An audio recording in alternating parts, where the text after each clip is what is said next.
Hello दोस्तों, मैं अरविंद कुमार आपका गुरुकुल इंस्टीट्यूट सूची में स्वागत करता हूं। दोस्तों, आज हम UP triple S C PT परीक्षा 2021 के लिए जो एग्जैक्ट 100% सिलेबस वाली क्लास कर रहे हैं, उसके अंतर्गत आज हम लोग जो भारतीय भूगोल का सेगमेंट कर रहे हैं उसमें आपको विविध दिया गया है। तो हम लोग आज जो चर्चा करेंगे फ्रेंड्स, वह विविध टॉपिक पर करेंगे और देखेंगे कि विविध से जो भी अभी तक भारतीय भूगोल के अंतर्गत फ्रेंड्स बच गया है उसको सब हम विविध में कवर करने की कोशिश करेंगे। तो फ्रेंड्स, आपको बता दें कि हम इससे पहले भारतीय इतिहास और भारतीय राष्ट्रीय आंदोलन को पूर्ण रूप से कवर कर चुके हैं। अगर अभी तक आपने वो सारी क्लासें नहीं देखी तो आप लोग प्लेलिस्ट में जाकर देख सकते हैं, और हम इस वीडियो के नीचे डिस्क्रिप्शन बॉक्स में भी प्लेलिस्ट का लिंक प्रोवाइड करा देंगे, जहां से आप लोग जाकर अवश्य देखिए और अपना सिलेबस 100% कवर करें और अपने पहले ही प्रयास में UP triple S C PT में क्वालिफाई हूँ। फ्रेंड्स, ये मेरी दिल से दुआ है। तो चलते हैं फ्रेंड्स, आज की क्लास स्टार्ट करते हैं। लेकिन उससे पहले अगर अभी तक आपने क्लास को लाइक नहीं किया तो पहले आप लोग क्लास को लाइक कीजिए और शेयर कीजिए और चैनल को सब्सक्राइब कर बेल बटन अवश्य दबाएं, जिससे हमारी आने वाली सभी वीडियो के नोटिफिकेशन आपको नियमित रूप से मिल सके। और जी हाँ दोस्तों, अगर आपको इस क्लास का PDF चाहिए तो आपको गुरुकुल इंस्टीट्यूट सूची टेलीग्राम चैनल ज्वाइन करना होगा, जहां पर हम डेली बेसिस पर क्लासों की PDF प्रोवाइड कराते हैं। तो धन्यवाद। चलते हैं, आज हम लोग इस टॉपिक डिस्कशन को शुरू करते हैं, जिसमें हमको पढ़ना है कि जितना भी भूगोल सब्जेक्ट का भी भारतीय भूगोल का बचा हुआ है उसके अंतर्गत विविध। तो चलिए फ्रेंड्स, आप लोग इंडिकेट कीजिएगा। आप लोगों को जो पहला पॉइंट दिया गया है, काली मिट्टी को स्थानीय रूप में रेगुर या रेगड़ या कपास मिट्टी या उष्णकटिबंधीय चरनोजम आदि अलग अलग नामों से जाना जाता है। फ्रेंड्स, आपसे पूछा जाएगा कि काली मिट्टी को और किस नाम से जाना जाता है, तो रेगुर या कपासी मिट्टी या चरनोजम के नाम से जाना जाता है। तो आप लोग इसको इंडिकेट कीजिएगा। उसके बाद फ्रेंड्स, आप लोगों को दिया गया भारत में काली मिट्टी का विस्तार मुख्यतः महाराष्ट्र के साथ साथ पश्चिमी मध्य प्रदेश, गुजरात आदि राज्यों के लगभग 5 लाख वर्ग किलोमीटर क्षेत्रफल मिलता है। तो फ्रेंड्स, इसको भी आप लोग याद रखिएगा। उसके बाद फ्रेंड्स, आप लोगों को दिया गया काली मिट्टी कपास की खेती के लिए अत्यधिक उपयुक्त है, इसीलिए फ्रेंड्स से काली कपासी मिट्टी भी कहा जाता है। तो आप लोगों से पूछा जाएगा कि कपास सबसे ज़्यादा किस मिट्टी में उपजाया जाता है, तो फ्रेंड्स वह काली मिट्टी में उपजाया जाता है। उसके बाद फ्रेंड्स, आप लोगों को दिया गया है काली मिट्टी में लोहा, चूना, कैल्शियम, पोटास, एल्युमिनियम तथा मैग्नीशियम कार्बोनेट की अधिकता तथा नाइट्रोजन, फास्फोरस और जैविक पदार्थों यानी ह्यूमस की कमी होती है। तो फ्रेंड्स, आप लोग देखिएगा कि काली मिट्टी में लोहा, चूना, कैल्शियम, पोटास, एल्युमिनियम और मैग्नीशियम कार्बोनेट की तो अधिकता होती है, लेकिन नाइट्रोजन, फास्फोरस और जैविक पदार्थ जिससे ह्यूमस की कमी पाई जाती है। तो आप लोग इसको भी याद रखिएगा। उसके बाद आगे चलिए फ्रेंड्स, आगे आप लोगों को दिया गया है काली मिट्टी में तीव्र जलधारण की क्षमता पाई जाती है। इंपॉर्टेंट कीजिएगा कि जो काली मिट्टी है इसमें तीव्र जलधारण की क्षमता पाई जाती है, यह आपसे पूछा जाता है। इसी कारण फ्रेंड्स इसे काली मिट्टी को स्वतः जुताई वाली मिट्टी भी कहा जाता है। इंपॉर्टेंट कीजिएगा फ्रेंड्स, आपसे पूछा जाएगा कि किस मिट्टी को स्वतः जुताई वाली मिट्टी कहा जाता है, तो फ्रेंड्स वह काली मिट्टी को कहा जाता है। उसके बाद फ्रेंड्स, आप लोगों को दिया गया है उष्णकटिबंधीय भारी वर्षा के कारण होने वाले तीव्र निच्छालन क्रिया के परिणाम स्वरूप लेटराइट मिट्टी का निर्माण होता है। इंपॉर्टेंट कीजिएगा फ्रेंड्स कि उष्णकटिबंधीय वर्षा के कारण होने वाली तीव्र निच्छालन क्रिया के परिणाम स्वरूप जो मिट्टी बनती है फ्रेंड्स उसे लेटराइट मिट्टी कहते हैं। और जो लेटराइट मिट्टी होती है इसमें उर्वरता कम पाई जाती है। उसके बाद फ्रेंड्स, आप लोगों को दिया गया कछारी मिट्टी को जलोढ़ मिट्टी भी कहा जाता है। सर्वाधिक क्षेत्रों में पाई जाने वाली मिट्टी है। फ्रेंड्स, जो कछारी मिट्टी है इसी को जलोढ़ मिट्टी के नाम से भी जाना जाता है। आप लोगों को दिया गया कछारी मिट्टी देश के 40% भागों के लगभग 15 लाख वर्ग किलोमीटर क्षेत्र पर विस्तृत है। तो फ्रेंड्स, इंपॉर्टेंट कीजिएगा कि जो कछारी मिट्टी या दोमट जलोढ़ मिट्टी है फ्रेंड्स वह 40% भागों पर लगभग 15 लाख वर्ग किलोमीटर क्षेत्र पर विस्तृत है। इसको आप लोग इंपॉर्टेंट कीजिएगा। उसके बाद फ्रेंड्स, आप लोगों को दिया गया है प्राचीनतम, इंपॉर्टेंट कीजिएगा फ्रेंड्स, यह प्रश्न जो है वह यूपी PCS में पूछा गया है कि प्राचीनतम काप मिट्टी क्षेत्रों को बांगर कहते हैं और नवीन काप मिट्टी क्षेत्रों को खादर कहते हैं। तो फ्रेंड्स, आप लोग बांगर और खादर को याद रखिएगा, यहाँ से आपके पेपर में जो है वह प्रश्न आपको देखने को मिल सकता है। उसके बाद फ्रेंड्स, आप लोगों को दिया गया है उत्तर प्रदेश के गंगा यमुना दोआब एवं गंगा रामगंगा दोआब क्षेत्रों में बांगर एवं खादर क्षेत्र विस्तृत है। तो फ्रेंड्स, आप लोग इंपॉर्टेंट कीजिएगा कि उत्तर प्रदेश के गंगा यमुना दोआब एवं गंगा और रामगंगा दोआब के क्षेत्रों में आपको बांगर एवं खादर क्षेत्र विस्तृत मिलेगा। तो यहाँ से आपके पेपर में जो है फ्रेंड्स वह पूछा गया है प्रश्न। उसके बाद आगे चलिए फ्रेंड्स, आगे आप लोग देखिएगा, बलुई दोमट मिट्टी जिसे एलुवियल सैंड सॉइल की जलधारण क्षमता सबसे कम होती है। फ्रेंड्स अगर यह पूछा जाए कि किस मिट्टी की जलधारण क्षमता सबसे कम होती है तो वह बलुई दोमट मिट्टी की होती है, लेकिन जो काली मिट्टी है उसकी जलधारण क्षमता अधिक होती है। तो फ्रेंड देखिएगा कि जो बलुई दोमट मिट्टी इसमें जलधारण क्षमता सबसे कम होती है, क्योंकि इसमें रवे भारी मात्रा में तथा बड़े होते हैं। इसी कारण फ्रेंड्स जो है बलुई दोमट मिट्टी में जल धारण करने की क्षमता जो है कम पाई जाती है। उसके बाद फ्रेंड्स आप लोगों को आगे दिए गए, सामान्यतः दोमट मिट्टी में 40% बालू के कण, 40% मृतिका कण एवं 20% गाद के कण पाए जाते हैं। तो फ्रेंड्स यह प्रश्न आपसे नहीं पूछा जाएगा, इसको आप तो इग्नोर कर सकते हैं। उसके बाद फ्रेंड्स आप लोगों को दिया गया है, दलहनी फसलें वायुमंडलीय नाइट्रोजन स्थिरीकरण के द्वारा मृदा में नाइट्रोजन से भरपूर कर देती हैं। तो फ्रेंड्स आप लोग इम्पॉर्टेंट कीजिएगा।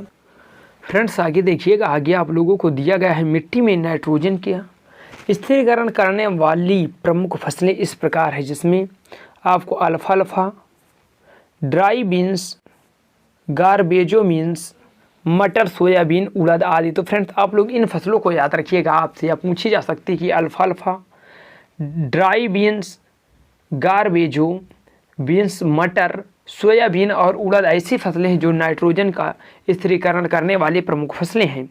चलिए फ्रेंड्स आगे देखते हैं, और आगे आप लोगों को दिया गया है, लाल मिट्टी में सिलिका एवं आयरन की बहुलता होती है। वेरी वेरी इंपॉर्टेंट कीजिएगा कि फ्रेंड्स लाल मिट्टी में सिलिका एवं आयरन की बहुलता होती है, आपसे यह पूछा जाता है तो आप लोग इसको बताना। फिर उसके बाद फ्रेंड्स आप लोगों को दिया गया है, लाल मिट्टी का लाल रंग फेरिक ऑक्साइड की उपस्थिति के कारण होता है। वेरी वेरी इंपॉर्टेंट कीजिएगा कि लाल मिट्टी में जो फ्रेंड्स लाल रंग होता है वह फेरिक ऑक्साइड की उपस्थिति के कारण होता है, लेकिन जल योजित रूप में यह पीली दिखाई देती है। फ्रेंड्स अगर लाल मिट्टी में अधिक अगर जल मिल जाता है तो वह पीली दिखाई देने लगती है। उसके बाद फ्रेंड्स आप लोगों को दिया गया है, चिकनी मिट्टी में जल धारण क्षमता सबसे कम होती है। फ्रेंड्स इंपॉर्टेंट कीजिएगा, चिकनी मिट्टी में जल धारण क्षमता सबसे कम नहीं, सॉरी फ्रेंड्स सबसे अधिक है। सबसे कम तो वो होती है जो बलुई दोमट मिट्टी में जल धारण क्षमता सबसे कम होती है, लेकिन जो चिकनी मिट्टी होती है उसमें जल धारण क्षमता सबसे अधिक होती है। उसके बाद फ्रेंड्स आगे देखिएगा, आगे आप लोगों को दिया गया है, पौधों का सबसे अधिक पानी, यानी पौधों को सबसे अधिक पानी चिकनी मिट्टी में मिलता है। फ्रेंड्स आप लोग इसको इम्पॉर्टेंट कीजिएगा कि पौधों को सबसे अधिक जो पानी है वह चिकनी मिट्टी से ही मिलेगा। उसके बाद फ्रेंड्स आप लोगों को दिया गया है, मिट्टी का पीएच मान 7 से कम होना मिट्टी की अम्लीयता को तथा 7 से अधिक होना मिट्टी की क्षारीयता को बताता है। तो फ्रेंड्स जो सामान्य मृदा होता है उसका जो पीएच मान है वह आपको 7 ही मिलेगा। उसके बाद फ्रेंड्स आप लोगों को दिया गया है, अधिक अम्लीय या अधिक क्षारीय मिट्टी सामान्य फसलों के लिए उपयुक्त नहीं होती है। फ्रेंड्स अगर जो मिट्टी का पीएच मान है वह अधिक भी हो जाएगा और कम भी हो जाएगा तो वह जो है फसलों के लिए सुविधाजनक नहीं होता, तो आप लोग इसको इम्पॉर्टेंट कीजिएगा। उसके बाद फ्रेंड्स आप लोगों को दिया गया है, सामान्य फसलें उगने वाली मिट्टी का पीएच मान, यानी सामान्य फसलें उगने वाली मिट्टी का पीएच मान जो होता है वह 6 से 7 के मध्य होना आवश्यक है। तो आप लोग अपनी अपनी मिट्टी का जांच करवा लीजिए।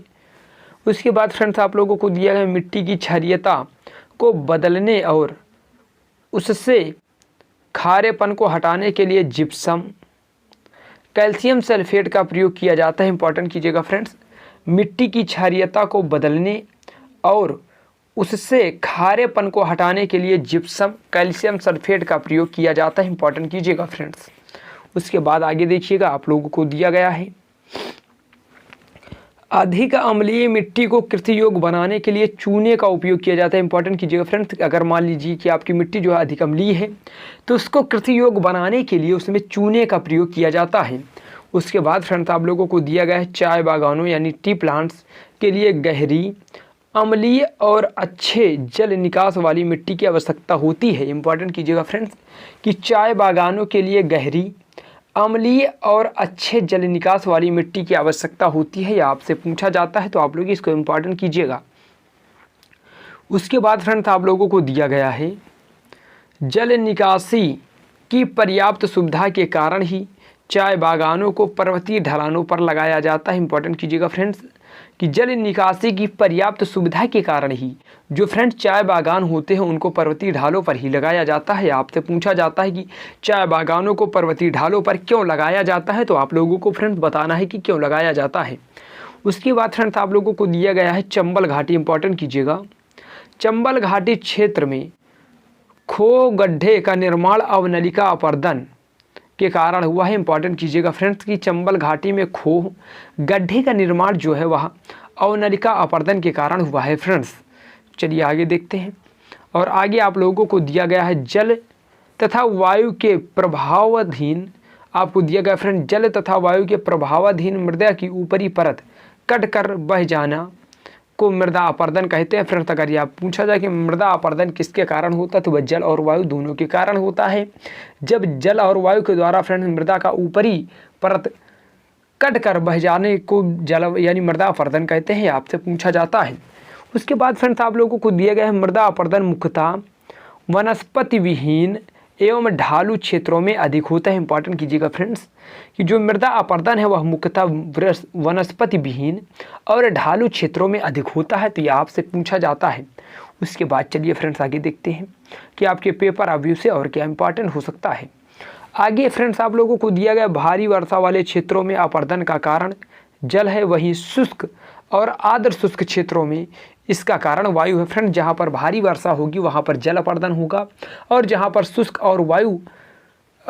और अर्ध शुष्क क्षेत्र है वहाँ पर वायु अपर्दन होगा, तो आप लोग इसको याद रखिएगा। उसके बाद फ्रेंड्स आप लोगों को दिया गया है मृदा अपर्दन प्राकृतिक कारकों का ही नहीं अपितु मानवीय क्रियाकलापों का भी परिणाम होता है। इंपॉर्टेंट कीजिएगा फ्रेंड्स, जो मृदा अपर्दन है वह प्राकृतिक कारकों का ही नहीं अपितु मानवीय क्रियाकलापों का भी परिणाम हो सकता है, आपसे यह पूछा जा सकता है। उसके बाद फ्रेंड्स आप लोगों को दिया गया है जलीय अपर्दन से, इंपॉर्टेंट कीजिएगा, जलीय अपर्दन से उत्तर पश्चिम का सर्वाधिक प्रभावित क्षेत्र हिमालय का तराई प्रदेश। इंपॉर्टेंट कीजिएगा फ्रेंड्स, अगर इस तरह के प्रश्न अगर आपके यूपी TPSC पेपर में पूछे गए तो मेरे ज़्यादातर भाई इसका प्रश्न गलत करके ही आने वाले हैं, तो आप लोग इंपॉर्टेंट कीजिएगा कि जलीय अपर्दन से उत्तर पश्चिम का सर्वाधिक प्रभावित क्षेत्र हिमालय का तराई प्रदेश है, तो आप लोगों से अब पूछा जाता है, तो आप लोग इसको याद रखिएगा।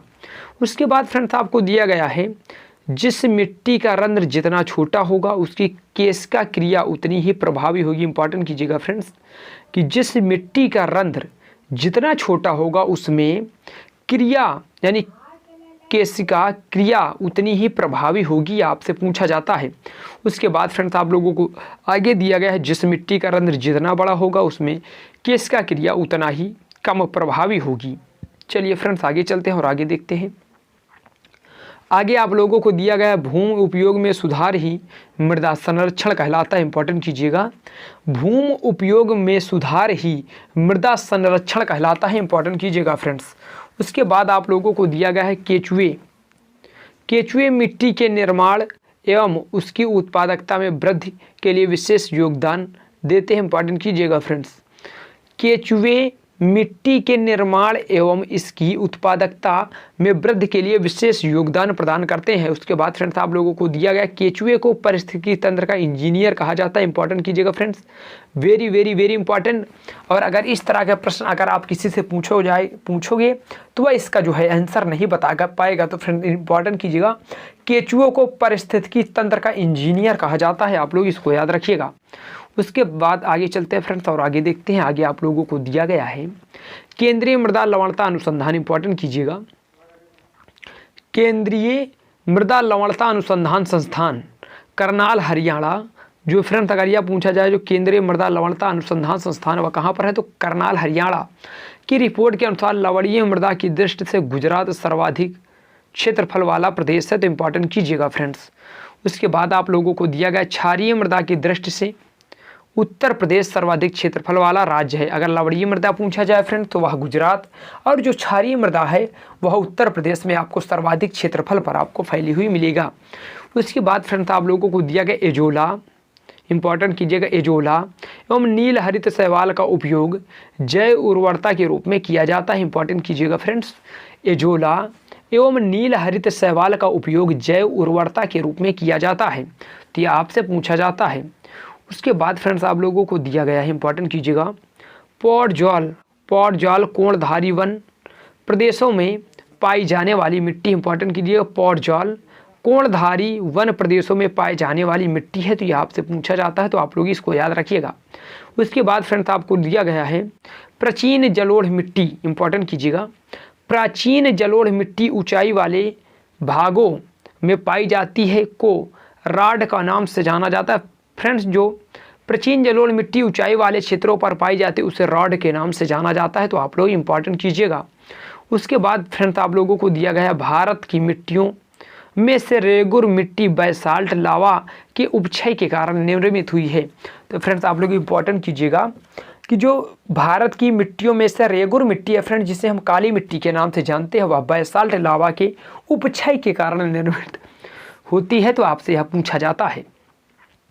चलिए फ्रेंड्स आगे देखते हैं। आगे आपको दिया गया स्टेनलेस स्टील बनाने के लिए सामान्यतः क्रोमियम एवं निकेल का उपयोग में लाया जाता है। फ्रेंड्स इंपॉर्टेंट कीजिएगा, स्टेनलेस स्टील बनाने में सामान्यतः क्रोमियम एवं निकेल को प्रयोग में लाया जाता है। आप लोग इसको इंपॉर्टेंट कीजिएगा। उसके बाद फ्रेंड्स आप लोगों को दिया गया है टिस्को, इंपॉर्टेंट कीजिएगा, जो टिस्को है इससे अगर पूरा नाम अगर आपसे फ्रेंड्स पूछा जाता है टिस्को को, तो Tata iron and steel company limited. फिर से देखिएगा, टिस्को का पूरा नाम है Tata iron and steel company limited, Bharat की प्रमुख इस्पात कंपनी है। फ्रेंड्स ये आपसे पूछा जाता है।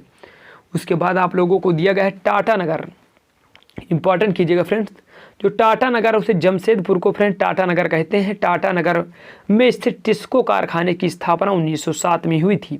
तो फ्रेंड्स अगर आपसे यह पूछा जाता है कि टिस्को की स्थापना कब हुई थी, तो जो टिस्को की स्थापना है वह टाटा नगर जमशेदपुर में 1907 में हुई थी।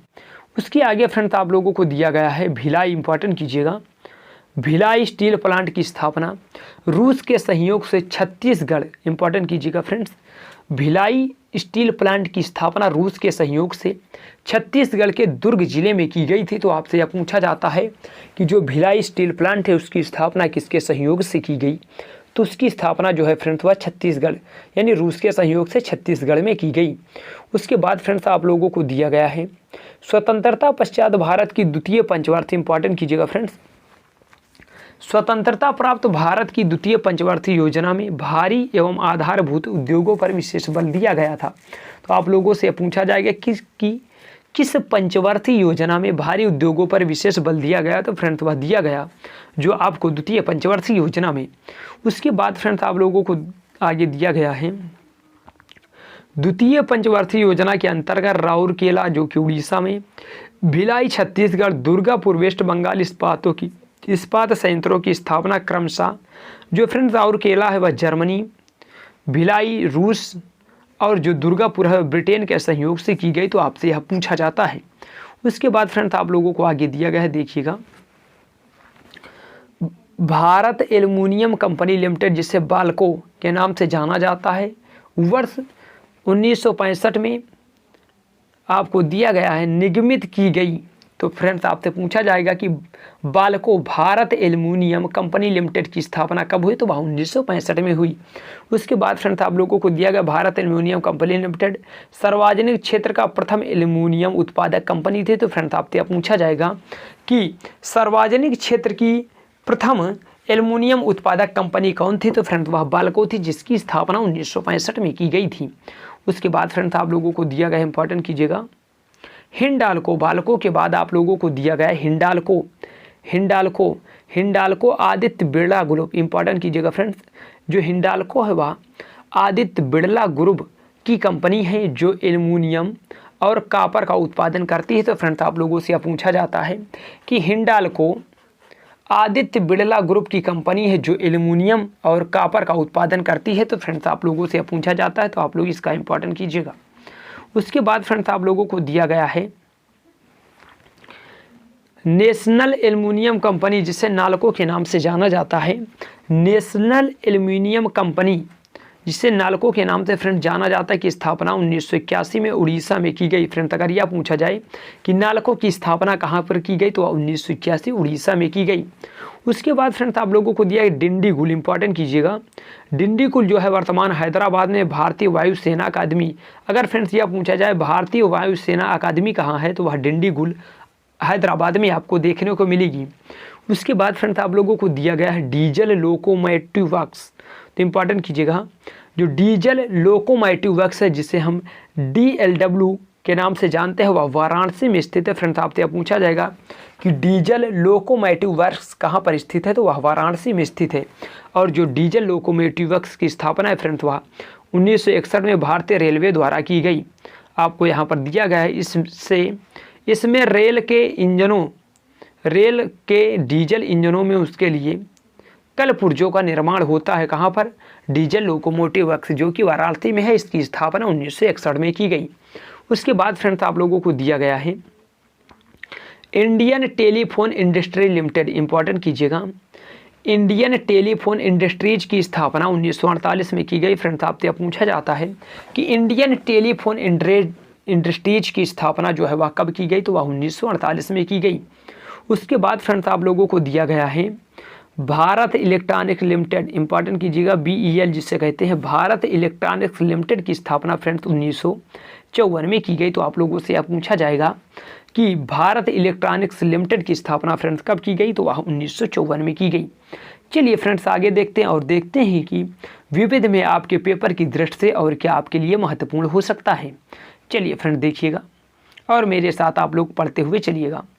फ्रेंड्स आप लोगों को दिया गया है मथुरा में तेल शोधक कार्य Indian oil corporation limited refinery से किया जाता है। इंपॉर्टेंट कीजिएगा फ्रेंड्स, जो मथुरा में तेल शोधन कार्य है वह इंडियन ऑयल कारपोरेशन लिमिटेड की रिफाइनरी से किया जाता है। आपसे यह पूछा जाता है। उसके बाद फ्रेंड्स आप लोगों को दिया गया है सीमेंट उत्पादन में भारत का द्वितीय स्थान है। इंपॉर्टेंट कीजिएगा फ्रेंड्स कि जो सीमेंट उत्पादन में है वह भारत का सेकेंड रैंक पर है, पहला चीन है। उसके बाद फ्रेंड्स आप लोगों को दिया गया चुनार, जो कि मिर्ज़ापुर में सीमेंट उत्पाद उद्योग के लिए प्रसिद्ध है। तो फ्रेंड्स अगर आपसे यह पूछा जाता है चुनार किसके लिए प्रसिद्ध है, तो जो चुनार है फ्रेंड्स वह सीमेंट उद्योग के लिए आपको प्रसिद्ध है। उसके बाद आपको दिया गया है उत्तर प्रदेश में सीमेंट के अन्य कारखाने जो है दादरी, गौतम बुद्ध नगर, चुर्क, सोनभद्र एवं डल्ला भी। सोनभद्र में फ्रेंड जो चुर्क और डल्ला है यह इंपॉर्टेंट बनता है, और दादरी सीमेंट उद्योग की दृष्टि से। उसके बाद फ्रेंड्स आप लोगों को दिया गया फिरोजाबाद कांच की चूड़ियाँ बनाने के लिए विश्वविख्यात है। इंपॉर्टेंट कीजिएगा फ्रेंड्स, फिरोजाबाद कांच की चूड़ियाँ बनाने के लिए विश्वविख्यात है, तो यह आपसे पूछा जाता है। उसके बाद फ्रेंड्स आप लोगों को दिया गया है, इंपॉर्टेंट कीजिएगा, भारत में जलयान का, इंपॉर्टेंट कीजिएगा फ्रेंड्स, भारत में जलयान का कारखाना 1941 विशाखापट्टनम में स्थापित किया गया, जिसे 1952 में भारत सरकार ने अधिग्रहित करके उसका नाम हिंदुस्तान शिपयार्ड। फ्रेंड्स अगर अब आपसे पूछा जाता है हिंदुस्तान शिपयार्ड कहाँ है, तो अब विशाखापट्टनम में है, जिसकी स्थापना 1941 में की गई और भारत सरकार ने उसे एक्वायर्ड किया 1952 में। उसके बाद फ्रेंड्स आपको दिया गया विशाखापट्टनम, कोलकाता, गोवा, मुंबई, कोचीन भारत के प्रमुख जलयान निर्माण केंद्र हैं। तो आप लोग इंपॉर्टेंट कीजिएगा कि विशाखापट्टनम के अलावा फ्रेंड्स कोलकाता, गोवा, मुंबई तथा कोच्चि जो है वहाँ पर भी जलयान निर्माण का कार्य होता है। उसके बाद फ्रेंड्स आपको दिया गया है भारत में प्रथम उर्वरक संयंत्र सार्वजनिक क्षेत्र के अंतर्गत वर्ष 1951 बिहार के सिंदरी में स्थापित किया गया। तो फ्रेंड्स आप लोग इसको इंपॉर्टेंट कीजिएगा कि जो भारत का प्रथम उर्वरक संयंत्र है उसकी स्थापना 1951 में बिहार के सिंदरी में हुई है। तो यह आपसे पूछा जा सकता है। उसके बाद फ्रेंड्स आप लोगों को दिया गया फूलपुर, जो कि वर्तमान में प्रयागराज उत्तर प्रदेश में भारत का सहकारिता क्षेत्र का सबसे बड़ा उर्वरक कारखाना स्थापित है। फ्रेंड्स अगर यह आपसे पूछा जाए कि भारत का सहकारिता क्षेत्र का सबसे बड़ा उर्वरक कारखाना फ्रेंड्स कहाँ है, तो वह फूलपुर प्रयागराज में आपको स्थित मिलेगा। उसके बाद फ्रेंड्स आप लोगों को दिया गया 1854 में ईस्वी में मुंबई में प्रथम सफल सूती वस्त्र के कारखाने द बॉम्बे स्पिनिंग मिल की स्थापना जो है वह कावास जी नाना भाई डावर के द्वारा की गई। तो फ्रेंड्स आपसे पूछा जाता है कि भारत में प्रथम सूती वस्त्र का कारखाना कहाँ लगा, तो वह मुंबई में द बॉम्बे स्पिनिंग मिल के नाम से लगा और 1854 में कवास जी नाना भाई डाबर द्वारा इसकी स्थापना की गई थी फ्रेंड्स, तो आप लोग इसको इम्पोर्टेंट कीजिएगा। उसके बाद फ्रेंड्स आप लोगों को दिया गया है डायमंड पार्क।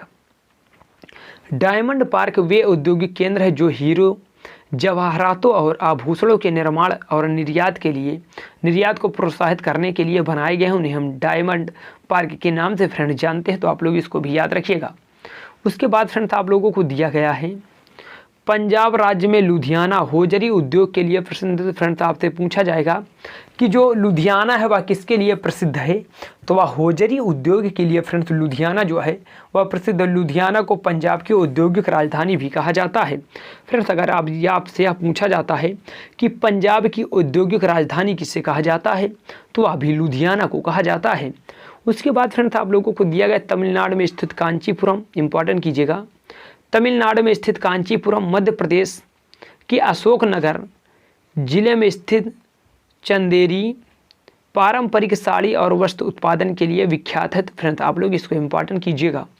उसके बाद फ्रेंड्स आप लोगों को दिया गया है राउरकेला, जो कि जर्मनी के सहयोग से बना है। फ्रेंड्स राउरकेला इस्पात संयंत्र को कोयझर से लौह अयस्क की आपूर्ति होती है। तो इम्पोर्टेंट कीजिएगा फ्रेंड्स कि जो राउरकेला इस्पात संयंत्र है उसमें जो लौह अयस्क है वह कोयझर से आता है, तो आप लोग इसको इम्पोर्टेंट कीजिएगा।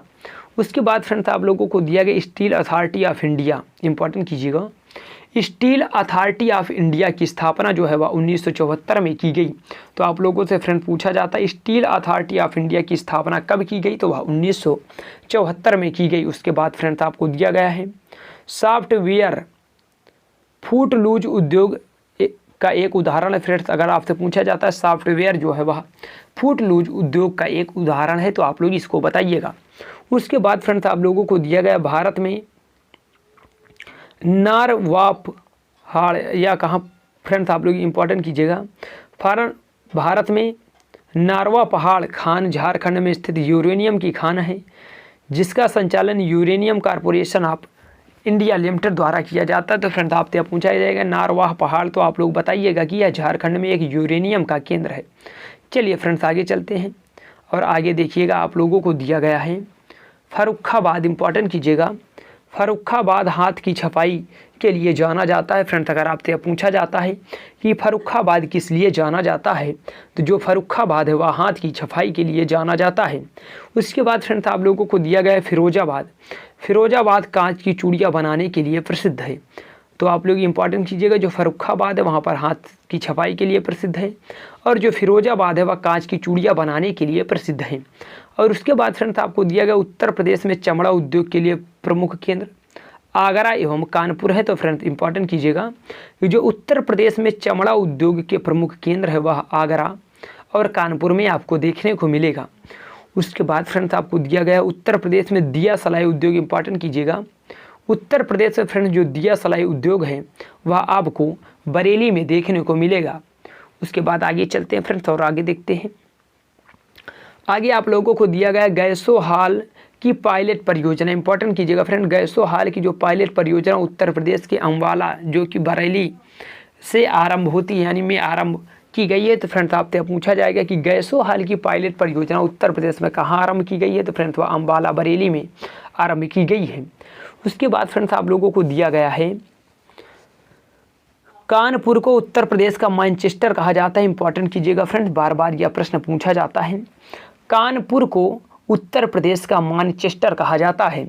उसके बाद फ्रेंड्स आप लोगों को दिया गया है प्लाईवुड का निर्माण काजू की लकड़ी से किया जाता है। तो फ्रेंड्स आप लोगों से पूछा जाएगा कि प्लाईवुड का निर्माण किससे किया जाता है, तो फ्रेंड्स वह काजू की लकड़ी से किया जाता है। उसके बाद फ्रेंड्स आप लोग देखिएगा आप लोगों को दिया गया सड़क परिवहन और राजमार्ग मंत्रालय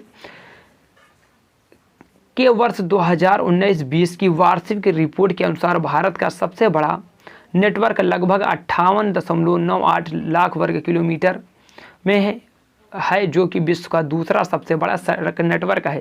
तो फ्रेंड्स अगर आपसे पूछा जाए कि विश्व का दूसरा सबसे बड़ा सड़क नेटवर्क किस देश का है, तो वह फ्रेंड्स आपको भारत का देखने को मिलेगा।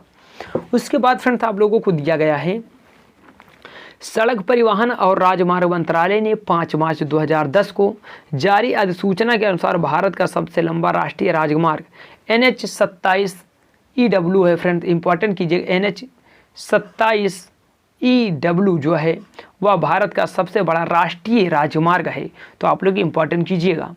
उसके बाद आगे चलते हैं फ्रेंड्स, और आगे देखिएगा आप लोगों को दिया गया है राष्ट्रीय राजमार्ग संख्या 327 भी भारत का सबसे छोटा राष्ट्रीय राजमार्ग है, जिसकी कुल लंबाई 1.20 किलोमीटर फ्रेंड, जो 327 है, 327 भी वह भारत का सबसे छोटा राष्ट्रीय राजमार्ग है, तो आप लोग इसको इंपॉर्टेंट कीजिएगा। उसके बाद फ्रेंड्स आपको दिया गया भारत की स्वर्णिम चतुर्भुज योजना, जिसमें दिल्ली, मुंबई, चेन्नई और कोलकाता को आपस में जोड़ती है, तो आप लोग इंपॉर्टेंट कीजिएगा जो स्वर्णिम चतुर्भुज योजना है। उसके बाद फ्रेंड्स आप लोगों को दिया गया है पूर्व पश्चिम यानी पूर्व पश्चिम गरियाला सिलचर असम को पोरबंदर गुजरात तथा उत्तर दक्षिण गरियाला श्रीनगर को कन्याकुमारी से जोड़ता है, तो फ्रेंड्स आप लोग इंपॉर्टेंट कीजिएगा। उसके बाद फ्रेंड्स आप लोगों को दिया गया है ये जो एक दूसरे पूर्व पश्चिम और उत्तर दक्षिण गलियारे हैं फ्रेंड्स, यह झांसी उत्तर प्रदेश में एक दूसरे को काटते हैं, तो फ्रेंड्स यहाँ से जो है झांसी से आपके पेपर में प्रश्न बनता ही है, तो आप लोग इसको इंपॉर्टेंट कीजिएगा। उसके बाद फ्रेंड्स आप लोगों को दिया गया national highway authority of India के अनुसार 30 सितंबर 2019 तक राष्ट्रीय राजमार्गों की सर्वाधिक लंबाई महाराष्ट्र में 1,77,056.6 किलोमीटर आपको देखने को मिली। फ्रेंड्स अगर यह पूछा जाए कि सबसे अधिक राजमार्गों की लंबाई किस राज्य में है, तो वह महाराष्ट्र में आपको देखने को मिलेगी। उसके बाद फ्रेंड्स आप लोगों को दिया गया है राष्ट्रीय राजमार्ग विकास परियोजना दिल्ली, मुंबई, कोलकाता और चेन्नई को जोड़ती है। फ्रेंड्स अगर स्वर्णिम चतुर्भुज पूछा जाए या राष्ट्रीय राजमार्ग विकास परियोजना पूछा जाए, तो आप लोगों को आंसर बताना है।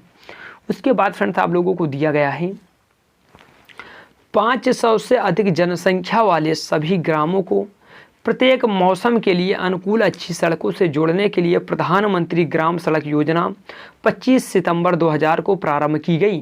तो फ्रेंड्स अगर आपसे यह पूछा जाता है कि प्रधानमंत्री ग्राम सड़क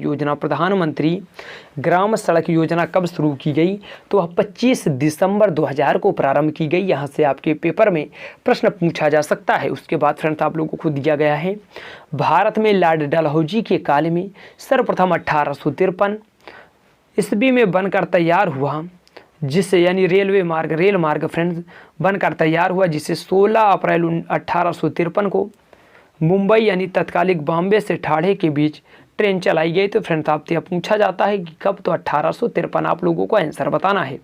उसके बाद फ्रेंड्स आप लोगों को दिया गया है रेल मार्गों की चौड़ाई पटरियों के मध्य दूरी की दृष्टिकोण से 3 भागों में विभक्त की जाती है। तो फ्रेंड्स अब हमें जो देखना है कि वह जो रेल मार्ग की चौड़ाई होती है वह कितनी होती है। तो फ्रेंड्स आपको दिया गया है पहला मीटर गेज, इसमें दोनों पटरियों के मध्य 1 मीटर की दूरी होती है। उसके बाद फ्रेंड्स आपको दिया गया चौड़ी या बड़ी लाइन, इसमें चौड़ी या बड़ी लाइन में फ्रेंड दोनों पटरियों के मध्य 1.676 मीटर या 1676 mm या 5.5 फीट की दूरी होती है, तो आप लोग इंपॉर्टेंट कीजिएगा। उसके बाद फ्रेंड्स आप लोगों को दिया गया है छोटी लाइन, तो आप लोग मीटर गेज, बड़ी लाइन और छोटी लाइन, जो छोटी लाइन है फ्रेंड्स इसमें 762 mm या 610 mm की दूरी होती है, तो फ्रेंड्स आप लोग इसको इंपॉर्टेंट कीजिएगा। उसके बाद फ्रेंड्स आप लोगों को दिया गया भारत में पहाड़ी क्षेत्रों में कई रेलवे लाइनों का निर्माण किया गया है, जिन्हें सम्मिलित रूप से माउंटेन रेलवे ऑफ इंडिया के नाम से जाना जाता है। तो फ्रेंड्स आप लोग माउंटेन रेलवे ऑफ इंडिया को भी याद रखिएगा। उसके आगे चलते हैं फ्रेंड्स और आगे देखते हैं कि आपके पेपर में और कैसे कैसे प्रश्न पूछा जा सकता है। फ्रेंड्स आप लोगों को दिया गया माउंटेन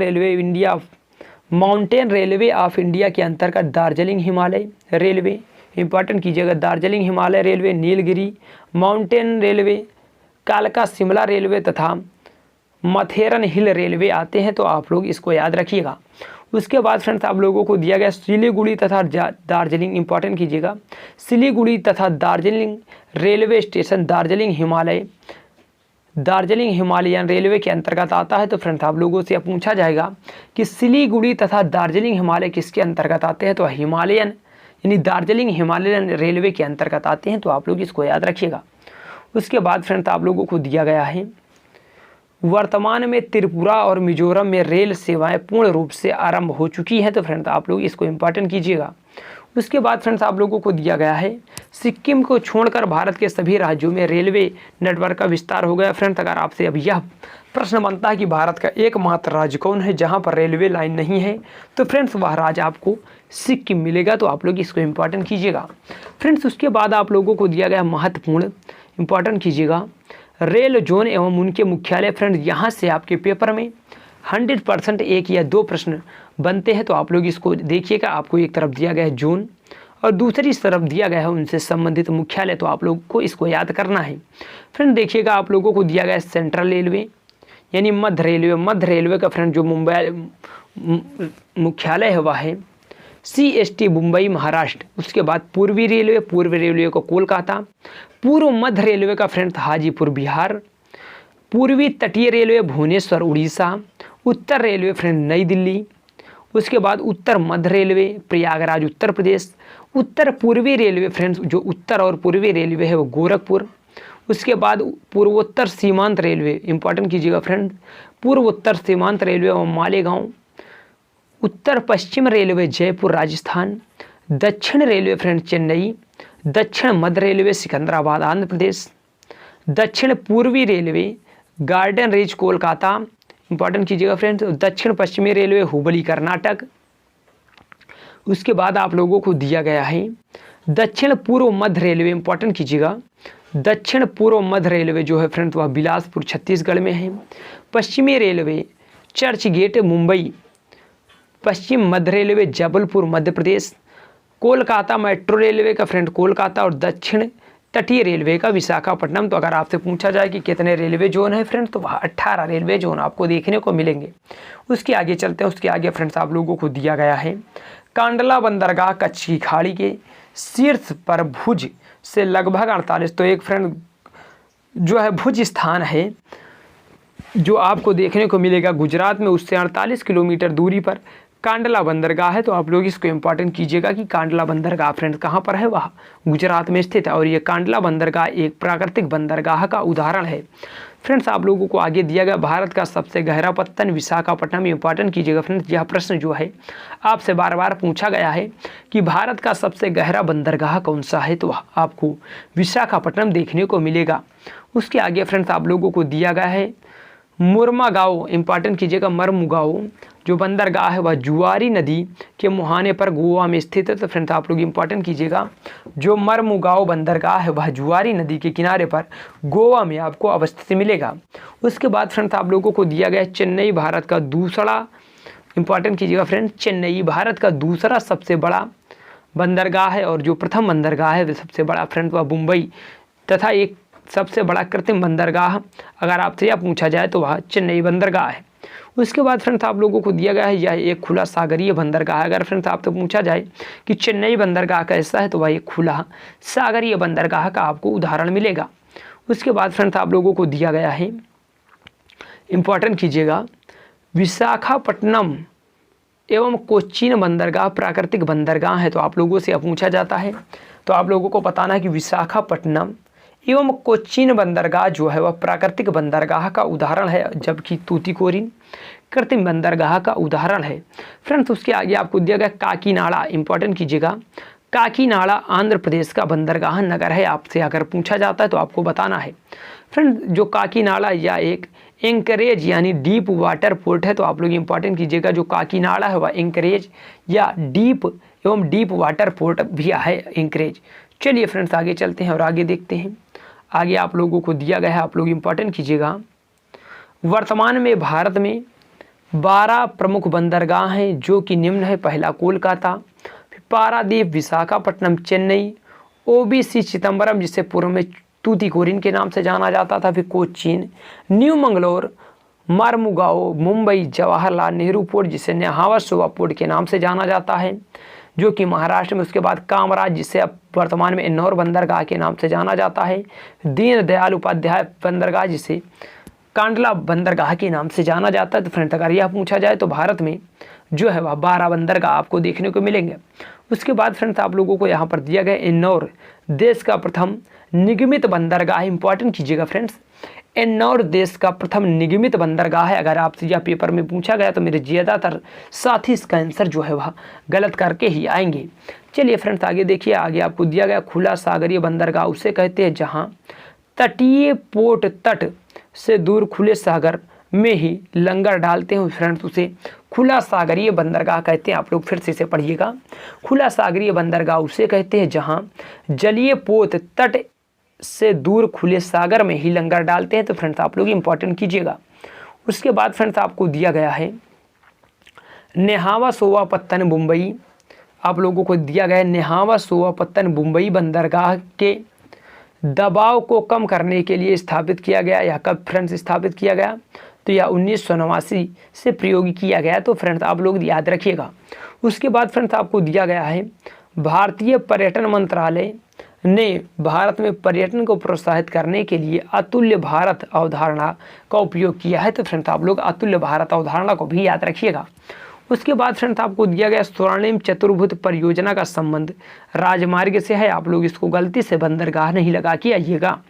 चलिए फ्रेंड्स आगे देखते हैं, और आगे आप लोगों को दिया गया है भारत के बंदरगाहों में से कांडला बंदरगाह एक आयात नौभार का उच्चतम टन भार संभालता है। तो फ्रेंड्स आप लोग कांडला बंदरगाह के बारे में ये बात भी याद रखिएगा।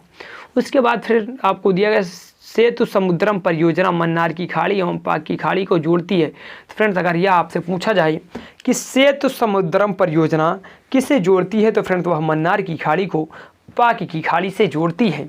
उसके बाद फ्रेंड्स आपको दिया गया है राष्ट्रीय अंतर्देशीय नौवहन संस्था पटना, इंपॉर्टेंट कीजिएगा फ्रेंड्स, राष्ट्रीय अंतर्देशीय नौवहन संस्था पटना में अवस्थित है। यह आपसे पूछा गया है और आगे पूछा भी जाएगा। उसके बाद फ्रेंड्स आप लोगों को दिया गया है, इंपॉर्टेंट कीजिएगा, यमुना एक्सप्रेसवे ग्रेटर नोएडा से आगरा तक जाता है। इंपॉर्टेंट कीजिएगा friends, Yamuna expressway greater Noida से आगरा तक जाता है। तो आप लोग इसको इंपॉर्टेंट कीजिएगा। उसके बाद फ्रेंड्स आपको दिया गया जनरथ उत्तर प्रदेश सरकार द्वारा प्रारंभ की गई निम्न लागत की एसी बस सेवा का नाम है। तो फ्रेंड्स आप लोग इंपॉर्टेंट कीजिएगा। उसके बाद फ्रेंड्स आप लोगों को दिया गया भारत में 1850 में सर्वप्रथम टेलीग्राफ सेवा यानी कोलकाता से डायमंड हार्बर के बीच बिछाई गई। फ्रेंड यह जो प्रश्न है वेरी वेरी वेरी इंपॉर्टेंट है कि भारत में टेलीग्राफ सेवा कब प्रारंभ हुई, तो वह 1850 में, और कहाँ से? कोलकाता से डायमंड हार्बर के बीच जो है प्रारंभ की गई। तो आप लोग इसको इंपॉर्टेंट कीजिएगा। उसके बाद फ्रेंड्स आप लोगों को दिया गया है मध्य प्रदेश में सर्वाधिक अनुसूचित जनजातियां हैं। तो आप लोगों से यह पूछा जाता है, अगर पूछा जाए फ्रेंड्स सबसे अधिक एससी जनजातियां, तो आपको पंजाब में देखने को मिलेगा, और सबसे अधिक जो अनुसूचित जनजातियां हैं वह आपको मध्य प्रदेश में देखने को मिलेगी। उसके बाद फ्रेंड्स आपको दिया गया है चित्रकूट में विकलांग यानी प्रथम विकलांग विश्वविद्यालय की स्थापना की गई है। फ्रेंड यह जो पेपर यूपीपी का हुआ था पुलिस का, उसमें यह आपसे पूछा गया था। तो आप लोग इंपॉर्टेंट कीजिएगा, चित्रकूट में प्रथम विकलांग विश्वविद्यालय स्थापित किया गया था। तो फ्रेंड्स आप लोगों से यह पूछा जाता है, तो आप लोग इसको याद रखिएगा। उसके बाद फ्रेंड्स आप लोगों को दिया गया गुरु गोविंद सिंह स्पोर्ट कॉलेज की स्थापना उत्तर प्रदेश के लखनऊ में की गई है। तो फ्रेंड्स आप लोग इंपॉर्टेंट कीजिएगा कि गुरु गोविंद सिंह स्पोर्ट कॉलेज कहाँ है, तो वह उत्तर प्रदेश के लखनऊ में आपको देखने को मिलेगा। चलिए फ्रेंड्स आगे चलते हैं और आगे देखते हैं। आगे आप लोगों को दिया गया है उत्तर प्रदेश में कंप्यूटर एडेड डिजाइनिंग परियोजना का केंद्र लखनऊ में स्थित है। इंपॉर्टेंट कीजिएगा फ्रेंड्स कि उत्तर प्रदेश में कंप्यूटर एडेड डिजाइनिंग परियोजना का केंद्र जो है वह लखनऊ में आपको स्थित मिलेगा।